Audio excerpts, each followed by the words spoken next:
Hello, viewers, and welcome. I'm your humble host, Josh24214, and today we are going to be doing a bit of an editorial this week. And I'm sorry if this episode is a bit late, things get a little caught up sometimes. And we're on the day of this recording, it was supposed to come out today, but things got complicated, but it doesn't really matter.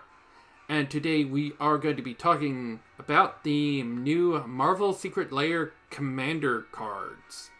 Yeah, I know, Secret Lair, I'm not really a big fan, but it's just until for next week. That's when we're getting MTG Vegas, Magicon, and we'll get to see what's in the future for the upcoming Foundation set, and what's going to be happening in 2025. We probably all know that, during the Marvel panel last Friday, we got a Spider-Man set. So we don't really know if it's like a full-blown Commander set or probably a Beyond booster. That's probably between those two for me right now until we get more information later in probably Las Vegas in just 2 days. When this episode airs, and Foundations is going to be hopefully has some good commander cards in it, with some good commanders to play with. If not, I'll just probably, we'll get there when we get there. So, today we are going to be diving with the first Avenger, Captain America. So, without further ado, let's get into the deck tech and get into what we can do with Cap. So until then, let's bounce over, shall we? Before we get started, make sure you hit that subscribe button. It only takes 2 simple clicks. Click, click. Enjoy the episode.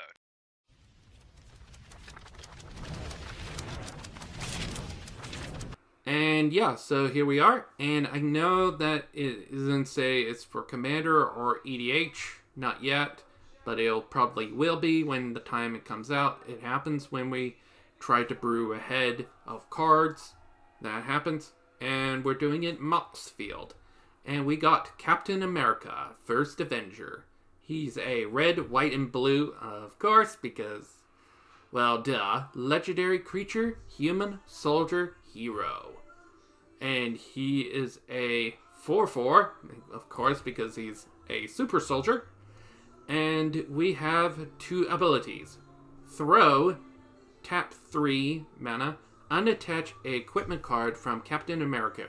He deals damage equal to the equipment's mana value divided as you choose among 1, 2, or 3 targets. Okay, just playing on the base of him throwing his mighty shield.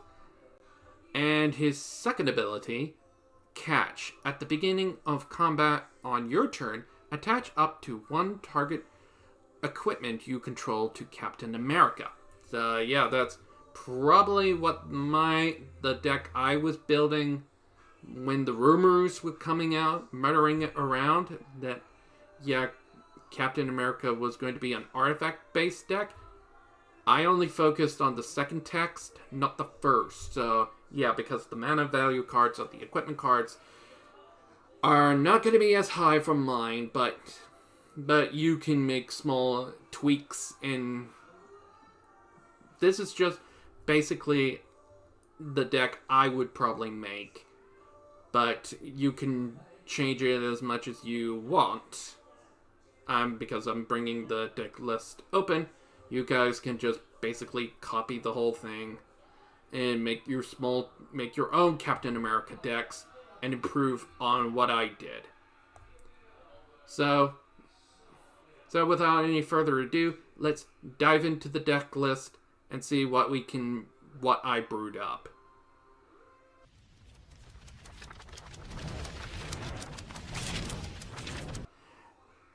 And here we are with the deck list on Mox Field. And this is just of a deck that I would probably go with if I had all the resources, so keep that in mind. So we're just going to break them down through the categories. we're just going to go through the lands. We have our usual fetch lands. We got Axgard Armory. Comes in tap for a white, tap for white.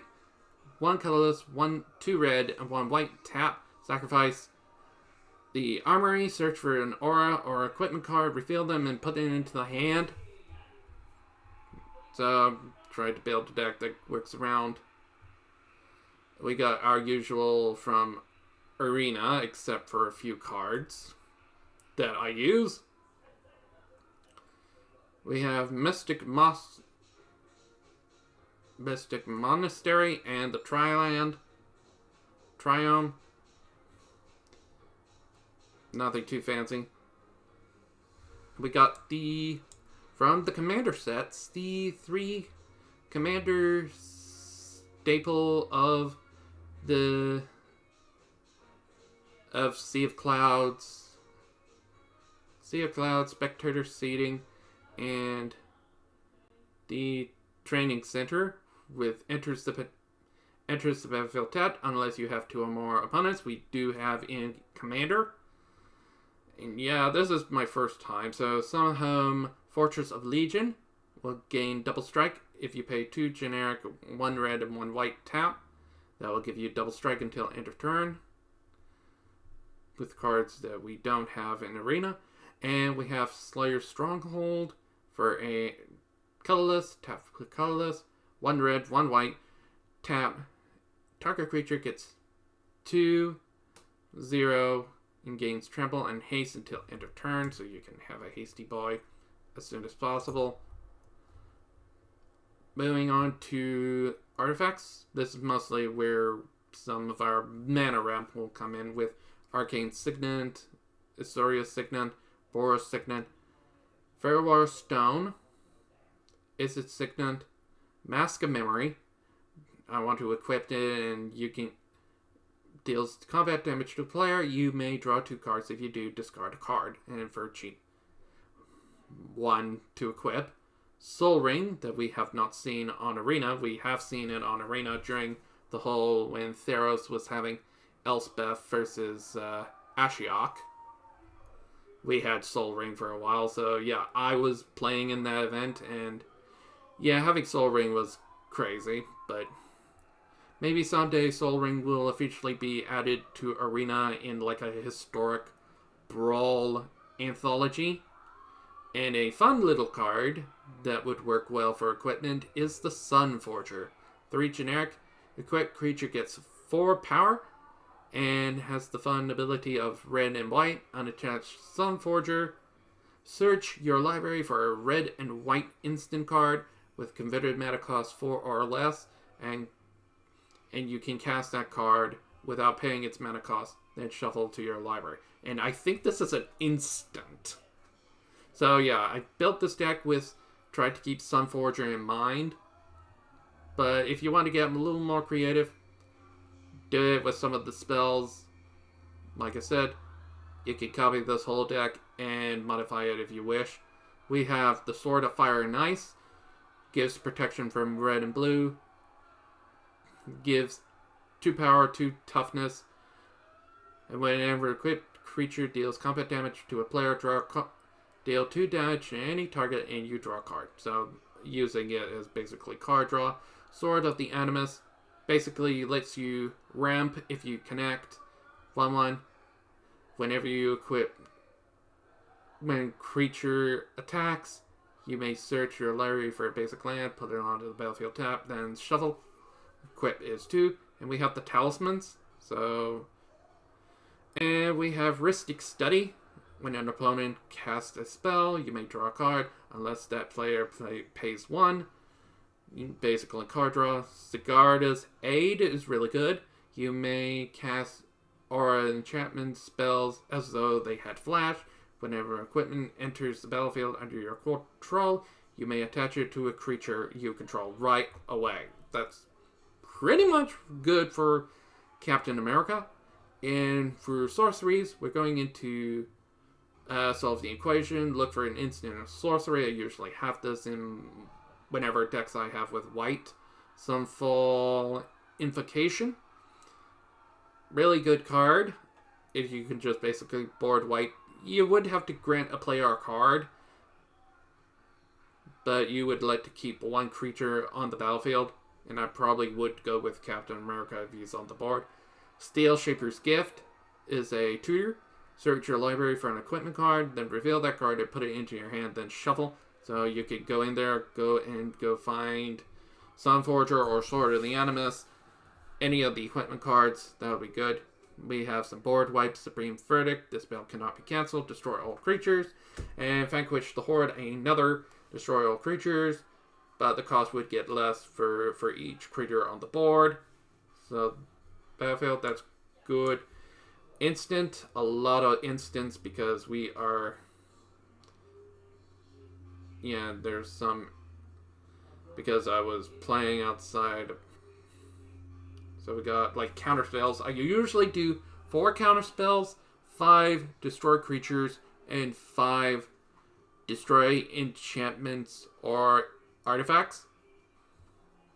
And I do have some tutors. Some of my... So we have like Enlightened Tutor, Classic. Search your library for an artifact or enchantment card. Reveal it and put it on top of your deck. You won't get it until you draw that card. We got some pretty interesting cards like Essence Flashback. That's a counter spell that would let you damage other players.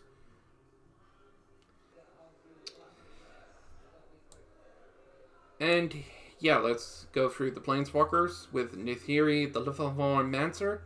Let me boot this up. For 3 generic 2 white, create a 1/1 white core soldier creature token. You may attach a equipment you control to it. For a +2, -2, you must put an equipment card into your hand or graveyard onto the battlefield, so you can get it for free if you want a big thing. And for 10, for her ultimate, create a colorless equipment artifact token named Stoneforge Blade. It has indestructible. Equipped creature gets +5/+5 and has double strike, and equip is 0, and she starts at 3. So if you can keep her alive for 4 turns, 5 turns basically, you could get a really big power boost. And for creatures, I've basically focused on, some of them are artifact equipped spells from like sets from Kamigawa and Neon Dynasty, and wants you to have equipment cards,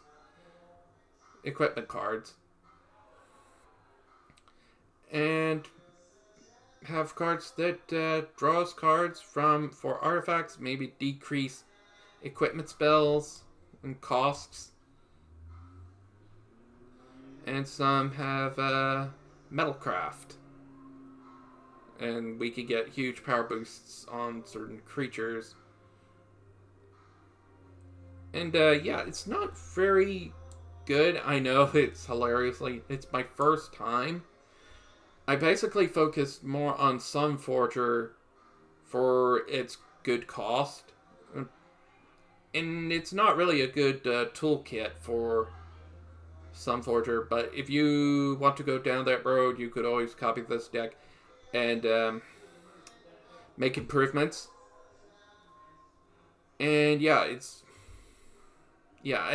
I'm sorry, this is just my first EDH deck tech 2 show, so that's why I'm a little off. So I hope you don't mind, but yeah, that's basically the deck tech, but you could always make it small improvements. And yeah, and yeah, so that was my take on Captain America First Avenger. Just basically doing the second text box. And if you got better ideas, you can always copy this deck, and if you see them, but also if you want some very cheap, I probably would have to change some of the cards to, if I had my way, and we had original duels be okay, reprinted, and I got them, I probably would replace them I would 100%. I think I probably would replace the Surveil lands for original duels. And yeah, we got but if you don't have original duels, you could always do the Surveil lands, or go with the Verge cards that were introduced in Duskborn. And yeah, and sadly, that is it for my first ever deck tech on EDH. So this is how I usually do things, and yes, I use Moxfield to work out my decks. And yeah. And yeah, and I'm just gonna call this an episode. So until then, what will be next week? Next week, we probably will be doing another editorial, and probably mostly talking about what happened at MTGCon, MagicCon Las Vegas, with the two panels that are talking about foundations and the future of the next year of 2025. And we know that Spider-Man is going to be in it. If the Spider-Man set shows up in Historic Brawl, I probably would do it. And if there's some really interesting stuff that talks about Historic Brawl getting more love, and say maybe a historic anthology, any historic anthologies or Pioneer anthologies or Historic Brawl anthologies, I probably will talk about it. But until then, this is Josh24214, and yeah, this is my first EDH. Usually I have to play games, but sadly we can't. So until then, have a good day, everybody, and I will see you next week when we talk about MagicCon. So until then, have a good day, and I will see you next time. So bye for now. And I know this is kind of short, so yeah. So bye for now.